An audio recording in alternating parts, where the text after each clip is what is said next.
Many videos and game reviewers lately discuss the current situation with AAA games, such as why they're not finished when delivered, why it's again the generic FPS. I don't play video games. Or again the same lengthy RPG game that doesn't let you roleplay, but just play. And it's sad, because nowadays the big budget games are not made for any specific audience, but to appeal for everybody. And when everybody plays it, it plays okay, I guess? Fallout. Yes, it's a different time and innovations are a big risk. And big companies don't like that, since logically there is a risk involved. And big companies don't like that. Or to be more precise, their management and marketing guys, which they don't have to do anything with game development, but they do sure talk a lot about it. Do you guys not have phones? Yeah, you guys all have Everyone's got a phones, phone. right? You can play on your tablet too. Maybe a bad example, but look at just this year alone. Did I just do that? Oh, and here's that dialogue that went I did viral. not just do that. Fallout.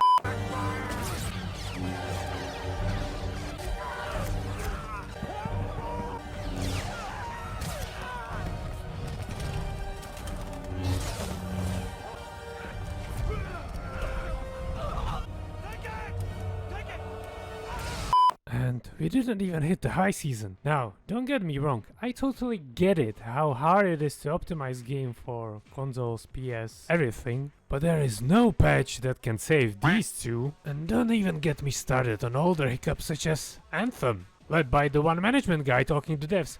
Guys, use Frostbite engine so we make more money. But he didn't care that the engine is not ready for third person or any other features that the game developers intended. Doesn't matter. Get on it! Then we all remember the Battlefront 2 fiasco, where the literally response was, well, then don't buy it.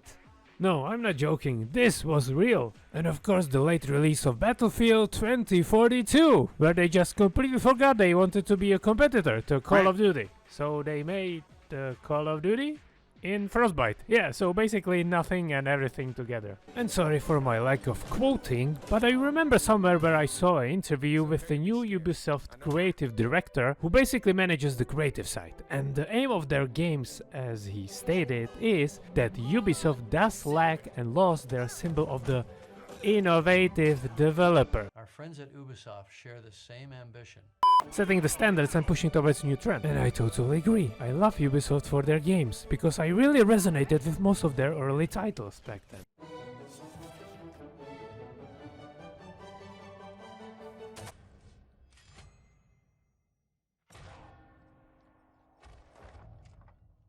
And today I want to talk about one of them, 13. The Ubisoft classic from 2003, which for me came out of nowhere, and I remember being on 4 or 5 CDs. And then I look at the art style and it was all comic books graphics, which my kid brain experienced for the first time. Because Ubisoft again bought another rights from other artists and bought other IP, and it's based on comic book series from 1984, Belgian graphics novel of the same name, 13. Ubisoft back then was known for innovating gameplay mechanics, but they usually bought out other IPs, and there's nothing wrong with it.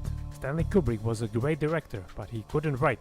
He knew his limitation. That's why he worked with other good writers. Personally, my favorite quote from Steak. What's up? I'm Steak. And for those who didn't have a chance to play the original 13 classic version, I have a good news. Now, a remake, or I would more call it the remaster of a remake, yes, it's developed in brand new game engine, Unity, but it's not a remake. You want to see how remake is done properly? Just Google Mafia 1 and Definitive Edition. Thank you later. Thomas Angelo, sir. The first remaster or remake of 13 was released on 10th of November of 2020, and it was bad. I mean really bad. Mainly from an optimization point of view. The game couldn't really maintain 60 FPS, barely 30 FPS. And the good news is Ubisoft hired a new studio, and on 13 September of 2022 the game got a big update, and boy oh boy! It is finally playable, and some graphics has been improved as well. And if I say improved, I mean more comic shaders were applied.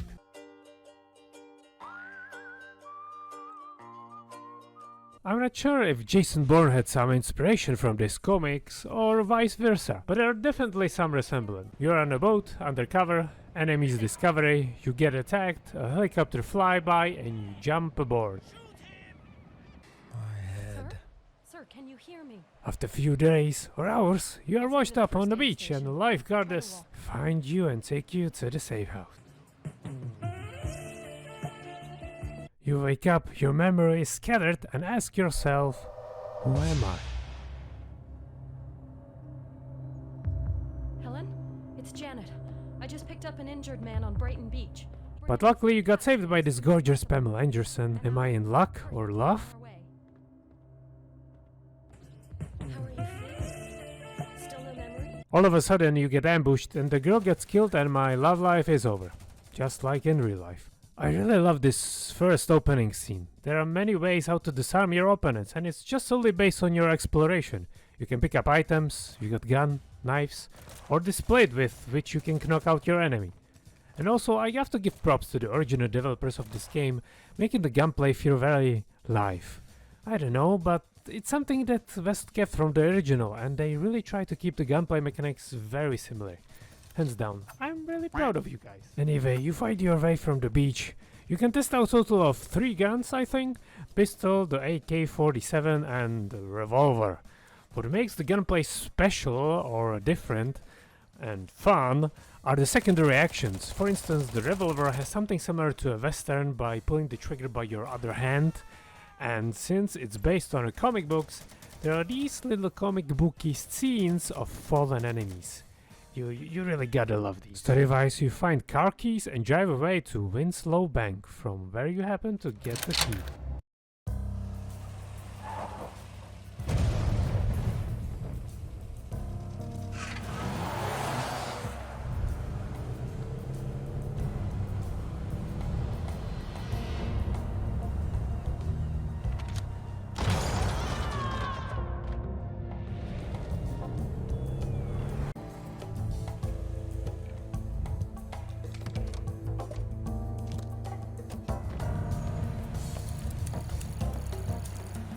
Now, this is one of the best intros in the game I have experienced. The bank management recognizes you as a... Mr. Roland? It's been such a long time. And he is kind enough to take you to the vault to give you some time. Not sure what year this is, but sure hell, it is one hell of a safe. And you know what? Screw physics, it opens like in 1 second. It's still at the far end of the room.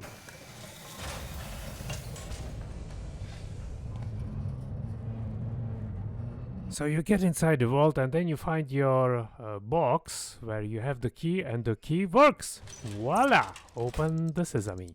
But there is a bomb inside.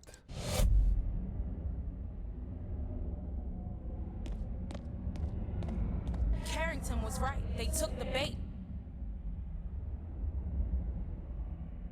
That's the motherlode right there. The 20 would kill to get their hands on those files. We'll incriminate all of them, from number 20 to number 1. What do you plan on doing on that boat? Since you lost your memory and you suffer from amnesia, which is the best way to connect with the main protagonist, the game gives you these memory flashbacks in black and white colors, just like in the movie Memento. Simple but effective storytelling. The mysterious lady gives us some first exposition by stating that there are 20, in Roman numerics, conspirators and that we are gonna increment them.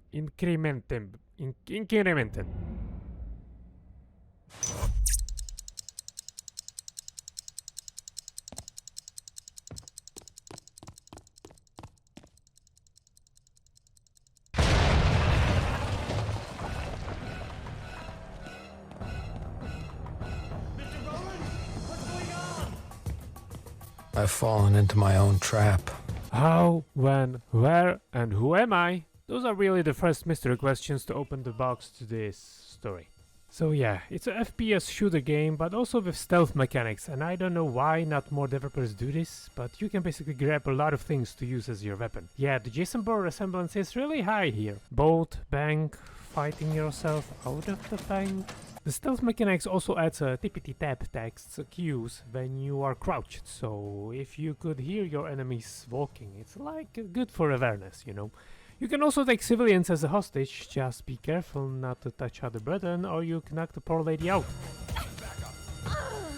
And now fight some goons to get out. During the mission, you overheard the manager of the bank saying that I said number 13 is It's also kind of funny since it's just regular glass, you know, not a mirror. So he doesn't notice you, obviously, and leaves his office. But what is the symbol? Cannon's mystery magic box. And once you successfully get out of the bank, the FBI arrests you. Not quite the escape I was hoping. FBI, drop your weapon! Steve Rowland, you are under arrest for the murder of William Sheridan. The comic shaders can be sometimes scary, especially on old characters that has wrinkles. I think that it could be easily treated for a horror scenes where you just have to stare within all those black lines. Now, if you thought the JFK assassination could be a conspiracy, you are right. Not just that, but the president in this world is called Sheridan. And you're not gonna believe this, but you killed the old bastard. Or was there another shooter? A blast distract the guards, and again my fellow colleague from the bank comes to rescue me. Hey, psst. Don't move. I'll get you out of those cuffs. The game sure does not like you to use guns, and this theme is recurring through the whole game. Which from pacing point of view, I have to admit this is very well balanced. Since when I'm not allowed to kill or to be stealthy, I have to think a little bit more. You move silently, you take out guards, goons appear again and you shoot them, and I get a gun pretty quickly. Also one of the strongest, the AK. I don't know what it is about the AKs, but it just feels you like a complete maniac, like just look at this.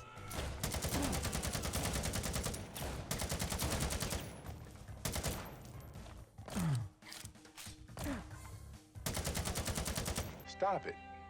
Get some help. Finally, we meet our girlfriend on the rooftops, and she is surprised, same as me, that I really did lose my memory. Somebody called General Carrington was also investigating the assassination of the President Sheridan. I like the small details in this world design, since if there is a president's campaign, there would be posters all around the states. Neat touch. The game doesn't really wait on introducing the game mechanics, and within this segment we get the most fun ability I remember. Grappling hook, which in 2003 was always fun to play with these advanced physics. Also, since we are rooftops, we get introduced to sniping.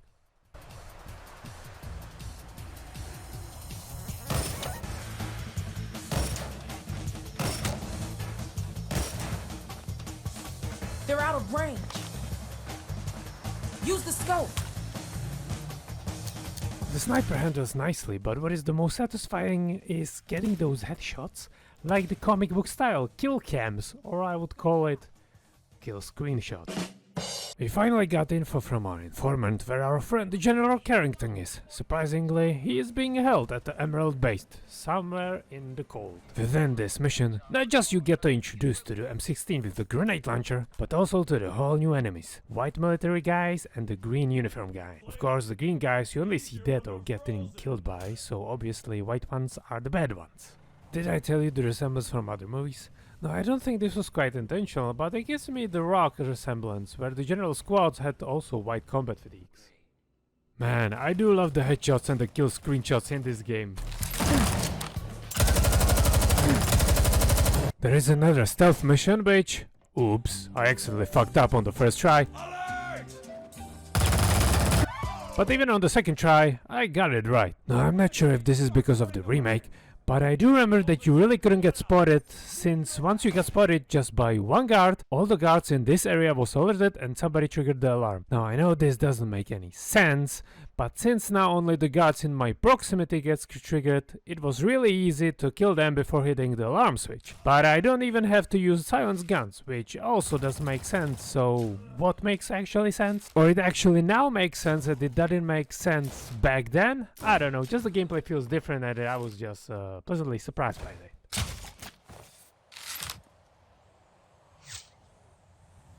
Deactivate the 4 main generators.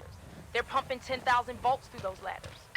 Yeah, deactivate, climb the ladder and into the vents again. Once we are inside the base, we got another small bit of information regarding the secret society. There is a general and a colonel, and the general is not happy about their spats armies were slaughtering the GIs.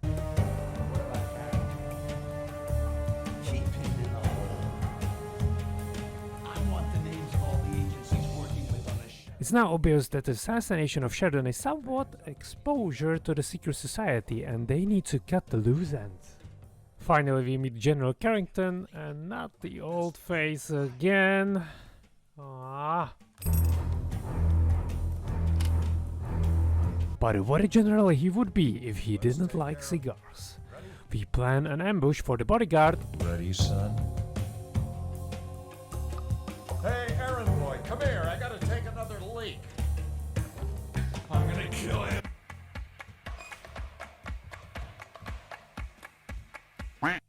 I'm so fucking lame in this game. I really don't know what's in these cigars, but generally it does really sprint like a maniac on cocaine. Are you sure it's just a cigar, man?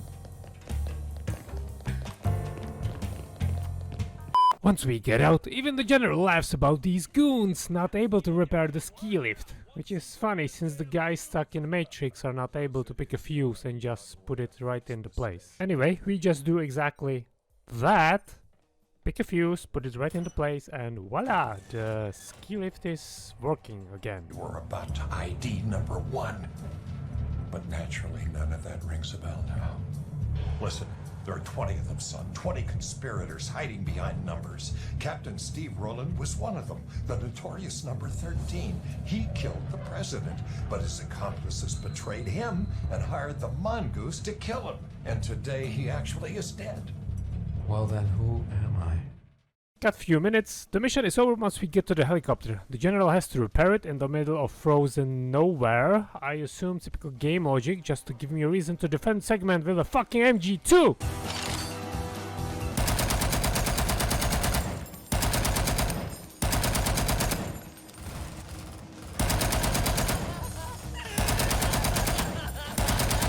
Get some help. Without any explanation, we have to get into cabin in the middle of, again, nowhere. Or I just missed it, I don't know. Another Arctic mission, but here we don't have spaz guys, but the mongoose goons! Again, making fun of a snowman?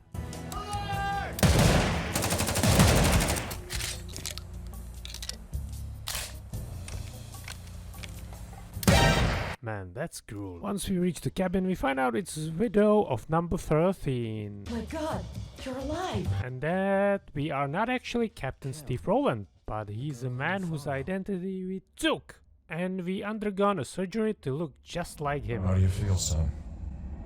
This is the widow of Steve Rowland, the man whose identity you've taken. Steve was number 13. I was 17. The leaders of the conspiracy had my husband killed by the mongoose. But Steve managed to drag himself back here before dying. These are really the strongest points of the game, since amnesia is really the goat of getting connected with the main protagonist, number 13. And I love these mystery boxes, because not just the comic visual style, the linear brutal combat and good variety of locations and colors, the story keeps you hooked. And I'm no expert in writing, as you can tell, but the pacing of all these components are the key to success of this game, even just after getting another visual upgraded code. And finally we got the best weapon in this game, if you ask me, the M60. It's just lying under this chair table. Unfortunately, since the goons are using rocket launchers, they actually start the avalanche. Yeah, fucking avalanche, and of course I'm caught and get escorted to a prison. Well, from first look, it looks like a prison and even the title card, but it's actually a psychic ward with all these mental people. What the hell, where am I? Oh, did I told you about the references? The guards escort me to bathrooms where two guards want to, well, you know. If you watch Shawshank Redemption or know how any prison works, you know. Luckily these two battles saves my neck and off to my rescue.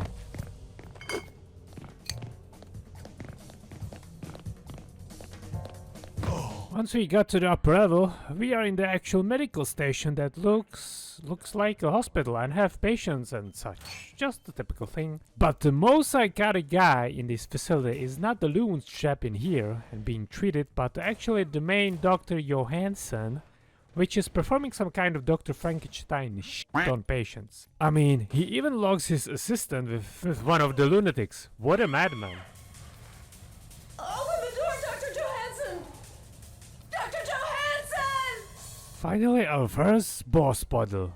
Yeah, they also have boss bottles. Why am I saying it like bottles? Now, I'm playing this on medium difficulty, but the revolver gives an insane amount of damage to the doctor, so once I empty my 6 bullets into this lunatic, it's just a matter of a few rounds from the shot.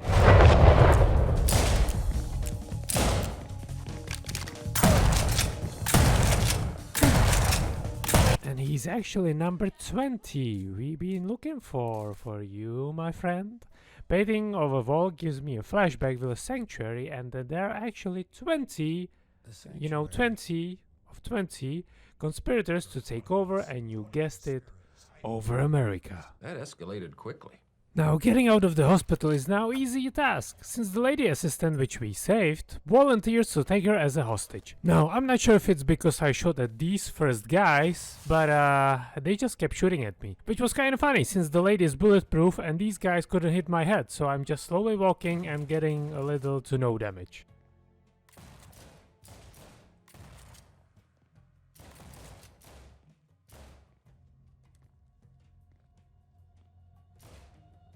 The only difference from Jason Bourne is that 13 girl cannot drive, and 13 is kind enough gentleman that he lets the lady drive. So how do you think it went? I'm getting so cancelled right now, honestly.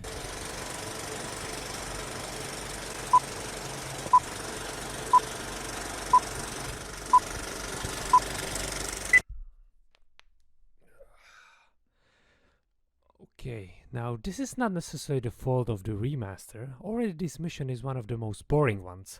It really doesn't add anything to the story and is here kinda like a filler mission. Just enjoy the guns again. But goddamn, the remaster of the remaster that added another shaders over the original shaders resulted that this level looks orange just like Donald Trump's skin. I mean, look at this. Tell me this looks nice? You ready? Okay. Here we go.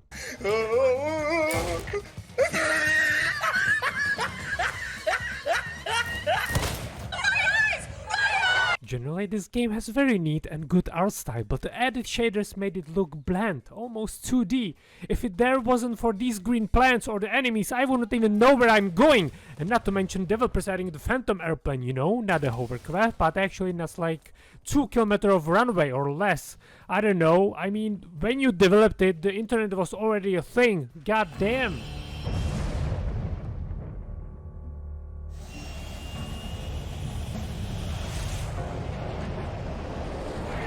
Oh, it's a spy plane. Good. Now, finally we are getting somewhere, although I love these super jumps into different locations. Like there is one sentence in previous mission, boom, you're at the SPAD base and you just overhear soldiers talking about the rival duo. One of them named Steve and the other one, what was his name? I got it! Fly! His name was Jason Fly! Hey, Fly! I'm out on leave tonight, so don't make me look bad while I'm out. Now, from this point, I think you already know the general plot. Find the conspiracy terrorist, you already killed the last one on the list, number 20, XX, and down to the number 1.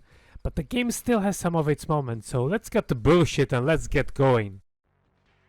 The girl from the radio gives literally the most useful information in video game history. Just like in Desert Storm.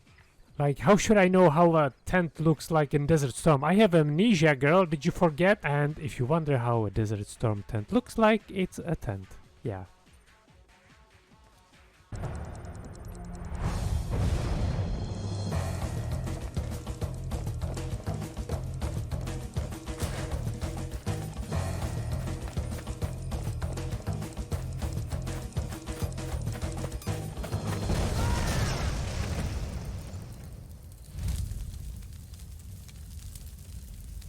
Some of the spats actually recognize me as a Steve Rowland. Oh my god, it's Jason Bourne. And another boss fight. Luckily I saved this grenade launcher HE round. Say hello to my little friend. From art style point of view, yeah, this is the most interesting and nicest intermission, at least for me. Nice little time moment. If you manage to be quick enough, you are in. If not, you have to find a way around the big door. And since we are in a submarine bay, you guessed it, into the submarine we go. Finally another weapon, small submachine gun, but honestly, I'm sorry, but at this point I have to laugh at some of the situations since it's not the first time. But sometimes I just stand like a jackass doing nothing or either reloading for like 3 seconds and I barely take any damage. And I'm not even playing on the hardest difficulty, it's still medium. I mean, I know back then shooters were challenges, but you could have bumped up a little bit the damage taken to make it at least somewhat challenging. Those numbers up, those are rookie numbers in this racket. At this point I was getting a little bit bored, but not gonna lie, I gave myself a little bit challenge. Since I pick up these nice throwing knives, let's do this stealthy.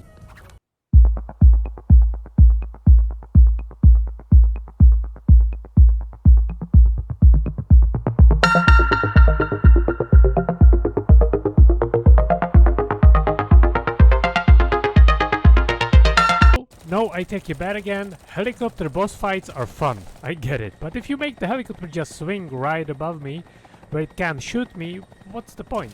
Anyway, finally we are getting somewhere, and now I'm not the most wanted man in the country, since we finally got the proof that Steve Rowland is dead and I was betrayed by his own man. Or he was betrayed by his own man. And I'm just the culprit Jason McFly. Like, seriously, Jason? At this point the Bourne identity is not even hiding it. Find room 41 and keep out of sight. 1, 2, 3, 4. It's getting a little bit crowded in here. And 5. A surveillance camera? We appreciate on our way some paintings. $10,000 for art right here. The sanctuary foreshadowing, and we sneak into the hotel room, and right across is the meeting taking place, which we have to eavesdrop on. But honestly, this has to be the laziest developer thing in this game, meaning making only one 2D sprite, and that means this is just the scope for the sniper. Did you seriously didn't have time to design one more 2D sprite? My disappointment is immeasurable. Are you for real? The ventilation is this long and you cannot even sprint in it? I mean, it doesn't make sense. Maybe a reference? And the story carries out exactly what was said. The sanctuary is used as a member gathering of the XX conspirators in a church, and they look like KK clan? So maybe they are XX clan? Even the game here speeds up, and by end of the mission you eliminate most of the conspirators, or I think maybe all of them, except the one last one, the number 1. If you watched until now and you thought this was a spoiler-free review, then oops, my bad, but better late than sorry. The brother of the killed JFK president Sheridan, the Senator Sheridan, wants to help us as much as possible to get his brother killers. Since the conspirators want to launch a nuke or a rocket on a US soil, the Senator is going to help us infiltrate the XIII rocket facility, since he got the access. So you guessed it, another and last stealth mission. Once you are in, you find the mongoose and have a final stand down. What a sweet revenge that is. And finally we can go to a party on Senator's boat, Senator greeting us, fireworks, and yeah, this is the remake of a classic 13. The new paint of coat is brilliant and I have to give it a B, but there is still one last mystery to be solved. Who is number 1?